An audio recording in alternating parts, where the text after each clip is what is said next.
Durante transmissão do programa Código-Fonte, o embaixador Ernesto Araújo, ex-ministro de Relações Exteriores, explicou a importância da audiência pública no Congresso dos Estados Unidos, que expôs as violações de direitos humanos pelo judiciário controlado pelo ministro Alexandre de Moraes e pelo governo Lula. O diplomata explicou a composição da comissão, que é presidida pelo deputado republicano Chris Smith, de direita, e tem uma vice-presidente de esquerda.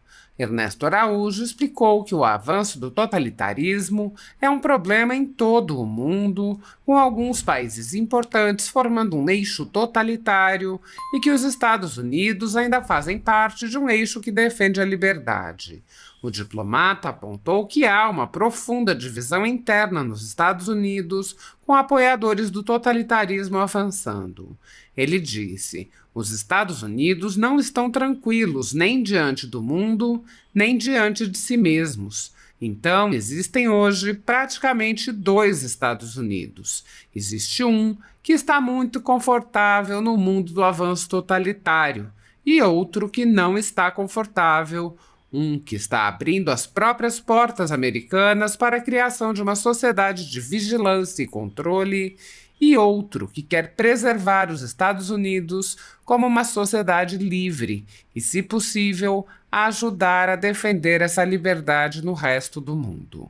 O diplomata explicou que nos Estados Unidos, os defensores da liberdade têm uma tradição de proteger as democracias pelo mundo. Ele disse: é uma visão de mundo que os Estados Unidos têm seguido, mas que parece uma visão essencial de que o conteúdo de um país é determinante na maneira como você deve ver e se relacionar com esse país, e não apenas o seu volume de comércio ou o seu poder militar. E que um mundo onde totalitarismos sejam especialmente fortes será um mundo onde a democracia será cada vez mais fraca. Araújo comentou o discurso inicial do deputado Chris Smith, apontando que o deputado reconhece os riscos para os Estados Unidos do fim da democracia no Brasil. O diplomata disse: ele enquadrou muito bem o tema do Brasil em função daquilo que está acontecendo no Brasil, da erosão de liberdades básicas, fundamentalmente da liberdade de expressão. E enquadrou isso diante de uma perspectiva histórica, sobretudo falando de Cuba, como é o modelo que está sendo adotado pelo Brasil, tem semelhança com o modelo de Cuba e o modelo já tradicional de um país totalitário na América Latina. E deu a perspectiva da importância da democracia brasileira para a democracia americana, ou seja, a importância de que o Brasil tenha uma democracia. Diante dessa visão tradicionalíssima americana, fundacional dos Estados Unidos, de que o mundo não é um bando de países todos equivalentes. Não. O mundo é feito de países que têm um ideal de liberdade e outros que não têm. E esses são normalmente uma ameaça para os que têm. Então, ver o Brasil renunciando ao ideal de liberdade significa menos um país e um importantíssimo país na coluna da liberdade, mais um país na coluna do totalitarismo. Isso é uma ameaça, portanto, para um mundo onde os Estados Unidos querem viver. O embaixador explicou ainda que o deputado utilizou um artigo de uma especialista em América Latina para apontar os problemas essenciais na violação de direitos promovida por Moraes no Brasil.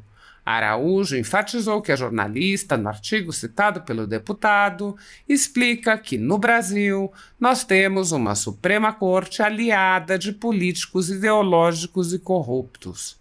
O diplomata disse: achei interessante ele trazer isso, inclusive trazer isso não pela própria voz dele, mas pela voz de alguém que está acompanhando o Brasil e a América Latina há muito tempo.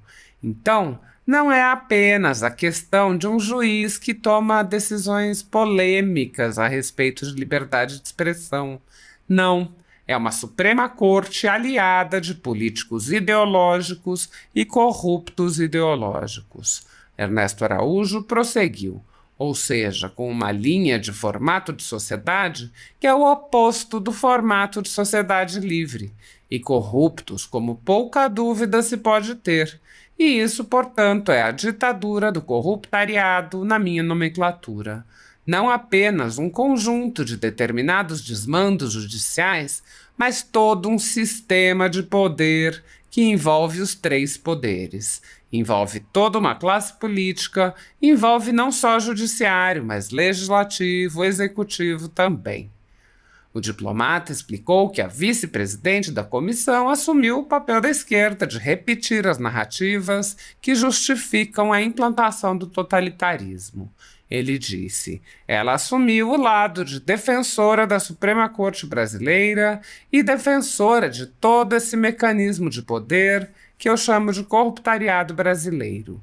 E ela, então, mostrou a identificação do Partido Democrata com uma forma de poder no Brasil, esse núcleo de bandidagem, de roubo, de extorsão e, no fundo, destruição do país, com uma casta de palavras como democracia, Estado Democrático de Direito. Ela, então, coloca o Partido Democrata Americano ao lado dessa coisa, dessa gosma existente no Brasil.